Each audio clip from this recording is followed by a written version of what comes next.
Hi everyone, welcome to Cheltenham Chart episode 16. I have mulled over just doing a few daily videos of Cheltenham Chart over the next few days, but in today's episode I want to talk about two things really. The bets in the betting bank and how difficult I am finding that, and also how I'm going to find discipline very, very difficult at the festival. And I'm going to tell you about two stories about me at the festival. One where I wasn't really chasing, but how the whole thing can be like Steve said on the preview videos about a bomb going off at Cheltenham. And the other about how even when you win, you can become ill-disciplined, and it's not a bad story, the ill-disciplined one, but it's the way things can go at Cheltenham. So, firstly, can I just promote the videos that myself and Steve did? They're on the Smoking Cheltenham channel, and they cover every race at the festival, and it was fantastic to do the videos with Steve. I think he's a real judge. I would advise you to watch them just for his views, even if you don't want mine. I would advise you to watch them just for Steve's. I feel they're very informative. I hope I've contributed a few winners, but I'm sure Steve has. Some of his insights are unbelievable, and one of them, he just off the cuff starts talking about his handicapper in the National Hunt Chase, and then later that night I watched a different video that had just been released with a shrewd judge from Paddy Power, Frank Hickey, and he gave the exact same horse and all the reasoning that Steve had given. He is extremely shrewd on his handicap picks, and I just think he's a judge. I advise you, if you think that my videos are worth watching, then they're well worth a watch to watch Steve and myself preview the Cheltenham Festival on his channel. So, getting on to the bets, I put up 2 today. Now, I could have put up 5. And this is where having the bank and having to bet out the bank is difficult, because I couldn't put 5 bets up today. And I'll tell you the 5 bets that I was going to have. Now, the 2 I did have were £25 to win, Copic to me, non-runner, no bet at 16 to 1, who I do fancy for the Coral Cup. And whether the gamble starts or not, I feel there will be a gamble. Now, maybe there won't, but I feel that he's the horse they may gamble from JP for the Coral Cup. I could have that completely wrong, but I just feel with his form, what he's done this season, that they're going to back him. The other bet I put up, I felt I had no choice. I was backed into a corner. If I didn't back the Passing Wife, non-runner, no bet, at 10 to 1 now, if he's supplemented for the Albert Bartlett, I won't be on. Well, I'll get my money back, but if he isn't supplemented, then he's going to go 6 to 1 and I'm not going to get on. And, it'll take a lot more of my bank to put the same bet off. So, on to the bets that I didn't put off. Now, this is where I have to juggle the balls, and it's just which one I actually end up with. The bets I looked at were the horse Steve and Frank talked about, Brave Fortune, at 12 to 1 for the National Hunt Chase. I did want to put him up. All season, I've toyed with the idea of King Rascal Great, and maybe it's better he's not on the video bets, because last season Jasmine DeVoe wasn't on the video bets, and that was quite a pickup for me, even though it should have been more. All season I felt about Jasmine DeVoe is the same way I feel about King Rascal Grey. He's almost like a bit of a plot job from Willys that the yard keep backing and no one else knows about, and they might let out little matterings about the horse, but they don't tell you too much. And I just get this feeling with King Rascal Grey that he's that one. perhaps I'm absolutely off the mark, but it would have taken a lot of my bank to back him at 6-1. I thought Mighty Park would go into this race, the Turners, and that he would drift. Yeah, got that wrong. Now, I'm on King Roscoe Grey myself for a fair decent amount, so I don't mind, and I've backed him at better prices, and obviously I would have put him up after the DRF, but I was disappointed with his performance. But then they say he was fat as a pregnant mare, so but I'm not a paddock judge, so I wouldn't know. So he was another of the bets that I didn't go with, and the third of the bets that I didn't go with was Jazzy Marty at 12-1. I feel he can win the Grand Annual again, but I just it's jiggling. Which one do I pick? And if I haven't made the right choice, and I've put up Kopek to me, and there is no gamble, he runs just an average race in about 8th, and then Jazzy Marty wins, I'll have got it all wrong. Similarly with the Passing Wife, if he doesn't run and Brave Fortune comes in too short and I can't use the money to back him once we've had those declarations, then I've just got it wrong, and there isn't really much you can do about it. On to betting banks and going to Cheltenham and perhaps getting it a wee bit wrong. This is a dangerous festival because a lot of races are very open. There's no short price favourite on the Tuesday, which is dangerous. I think the races have been changed to suit the bookmakers, if I'm truthful. How many times on the Tuesday had we got 3 short price favourites, and punters trebling them up, but building up their banks and winning, and it's not like this year. Old Park Star's short, but he's no certainty. He's absolutely no certainty. Similarly, you've got 2 short ones in the Arkle, and they're not even certs that one of them will win. But no matter what, the bookies are going to take all the money out the other one that they pay out. Even if Lolamba wins, they'll take out on Kopek de Board, and similarly the other way around. Plus, they're going to take out the money on the other horse. So I don't think the bookies are going to get hit. And then they've got 4 handicaps out of 5. But for a punter, you can be pretty wounded by the time you get to end of day 1. Even backing a couple in each race, you could still come out of there on a fair loss after a day. I've come out of there after a fair loss on day 1, backed it up with a similar loss on day 2, and then backed it up with another one on day 3. And I remember that day 3 very, very vividly. It was the day that Boston Bob fell at the last, and I think it was day 3. It was part of the losing days anyway. Boston Bob fell at the last in the lead. Everyone says that Lord Windermere would have caught him. For me, there's no way Boston Bob would have got caught up that running. Didn't matter because Townend fired him into the last and he fell.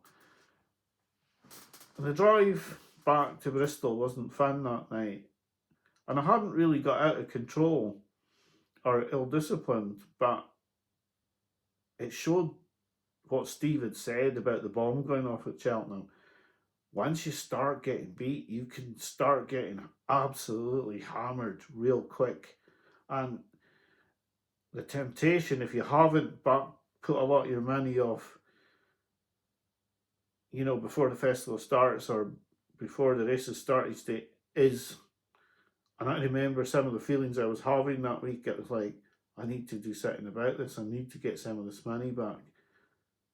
That's the last feelings you want to have, and then you start to think that certain horses are good bets when they're maybe not, and you really start to become what they call it, on tilt. And that's what the bookmakers want. They want punters like that. And I consider myself quite disciplined, but I could feel myself starting to go that day. I was starting to like lose discipline badly. I wanted to have more bets. I wanted to go out and try, to get some of this money back. And some of the horses had been really unlucky that year.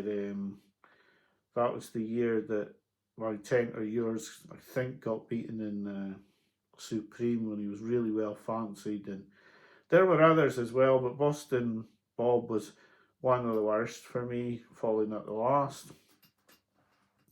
So I remember it quite vividly, and I was quite similar last year, and maybe I made bad bets last year on the video bets as I started to lose discipline, lose my focus a little bit, or just generally couldn't quite become focused enough because I was already getting beaten. This is a hard festival, and when you've worked all year to get to it, it makes it even worse because like you feel under pressure to win. You feel under pressure. Have you done enough work? Have you watched enough races? Have you done enough? And you're trying to enjoy it, but you want to win as long as you enjoy it more. Then it's not a lot of fun backing 21 losers in a row, and it might even have been, say, 30 losers in a row. There may have been 2 in some races on that first 3 days of the festival when Boston Bob got beat. But you can become indisciplined even when you're winning.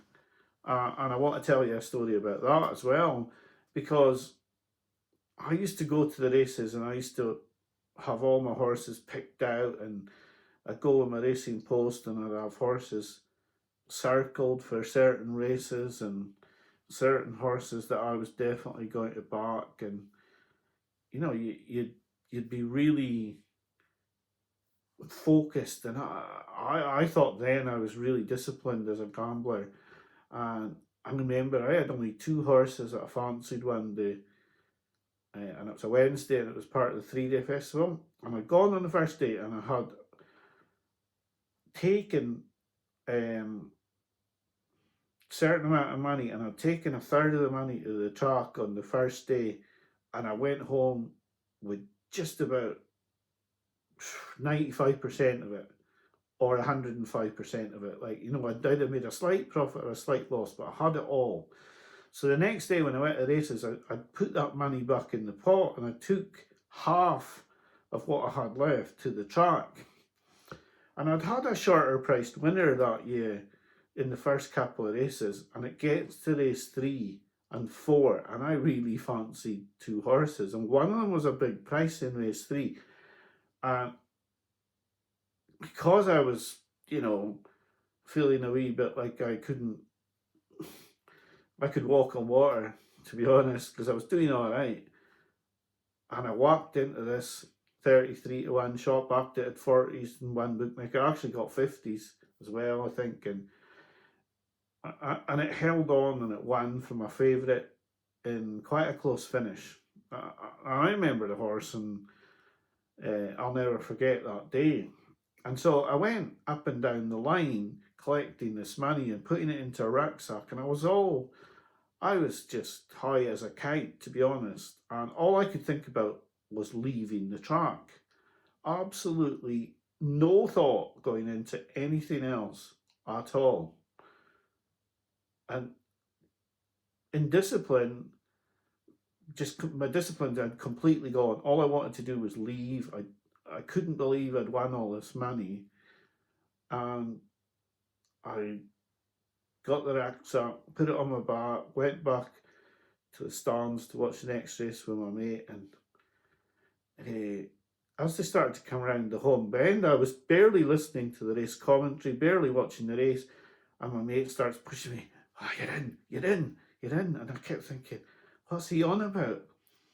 And he's going, "It's going to win as well. This is going to win as well." And then I looked and I was watching the race, and I suddenly realised that the 10 to 1 shot, which was probably one of my best bets of the whole meeting, was just coming to challenge in second place, took the lead, and just got up on the line to win. And I didn't have a penny on. Not a penny. Not a penny. because my discipline had gone. I couldn't even think straight, and I hadn't put any money on the horse at all. Nothing, absolutely nothing. Best bet of the whole meeting, I hadn't backed it because I had completely gone. I had completely gone when I bought. I'll tell you the horses' names. It was Hazard Collonge that won at 33 to 1, and the horse that won that I was supposed to buy was Ruth Dab. It was a JP McManus horse. It had to be produced right on the line, and although it looked like it was going to win the whole way, John Thomas McNamara never put it into lead until right on the line.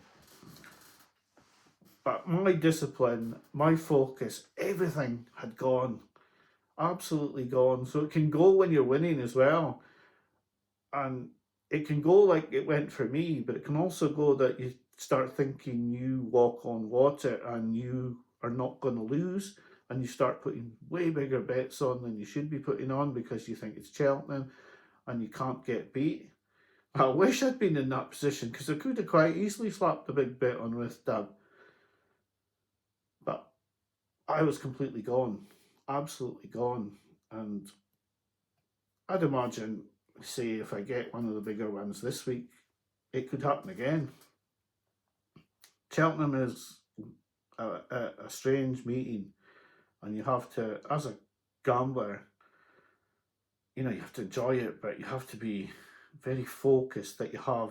I suppose it's a bit different now because you've got the internet, you've got, you can have your bigger bets. It wasn't the same in those days. I'm not sure if I can remember if there was that much online betting. I think it was a long time ago. Sard Collins and Ruth Dab. It was quite a long time ago, and it may have been the times where there wasn't so much internet betting. But my discipline went completely, and it was similar in the year, like I say, when Boston Bob fell. Yeah, completely went altogether. So you have to be in control, and it's hard, really, really hard. And I would say that I don't know if my discipline's any better than it was then. If it comes to big, I'm sure if it's just small peaks or troughs, I'll be all right. But it's when you get a big one, if you really start to lose hard, it's difficult to keep control. And if you do win quite big, I suppose I'm not used to winning that big, but it's nice when you do. But yeah, then yeah, my focus was just get out of the place now. I don't want anything more to do with this. I just want to keep all what I've got. I'm not losing any of this, which maybe wasn't a bad thing, but it was when you had your best bet of the meeting on the next race and you haven't backed it at all. So I don't know. Maybe you want to hear these sort of things. Maybe you want to hear about the horses that I'm still fancying. I really do fancy King Rascal Grey, but I can't risk that amount in my bank on a bet at 6 to 1 against so many hard horses. I do want to back Jazzy Matty and Brave Fortune, but if I do, that'll only leave me with about £100 of the bank left. And then if I come back on Friday and these horses haven't won, I'm in a fix with not a lot of the bank left. So I did have to make sort of decisions. Which ones do I back and which ones do I not back? And I suppose we're going to have decisions like that next week as well. What is going to be your top bet? What's not going to be your second top bet? And which one is maybe going to get discarded and not backed? That could be the way it goes. You can't back them all. You really can't back them all. Anyway, I don't know if people want this sort of content or if this is not what Cheltenham Chat's for, but I wanted to make this video. I do feel that everyone has to be careful. You watch Deneen, he does talk about getting it wrong, that he bets on tilt occasionally, and you really have to try as hard as you can not to. But that's me saying to other people not to do it, and I do it myself. It's like when I'm on the golf course, I'm caddying for someone, and the last thing I want to say to someone is, you can't go right here. So all I say is it's best to be left, and you can't go wrong being left. And you try and just keep reiterating left, because if you start mentioning right at all, that's where they're going to go. And you just hope that you're going to get through. But I can say to myself, right, Mark, you're getting out of control here. But it doesn't stop the thoughts in my head going, I need to get some of this back. I need to stop losing. Anyway, hopefully this has been an interesting video. I don't know, maybe it hasn't. But it certainly wanted to explain my bets and how difficult it was to make the choice between some of them. I really hope that somewhere along the line, one of them is just going to absolutely slap me in the face and say, I have to be backed. I really do fancy this. The sort of bet like Seddon, the one where I just, whether it won or lost, I had to be on. And although Madara was like that a little bit, the closer it gets, the more I'm worried about that novice that's possibly got more in hand of its mark than I think. Anyway, that's enough for tonight. If you want more videos during the week, you can put it in the comments. And if not, I'll be back to you with a Sunday video where we'll have the declarations for Tuesday, and I can give you my assessments of the races on Tuesday. If you want them as I felt on Tuesday, you can see them on Smoking Cheltenham. And if you want to see what I feel about the races once we have the full declarations, then that'll be up on Sunday. And if you want me to keep rambling on about Cheltenham and talking about how excited I am, then you can put it in the comments and I might make a video tomorrow and on Saturday. So thanks for watching. I hope this has been useful to you, and bye for now.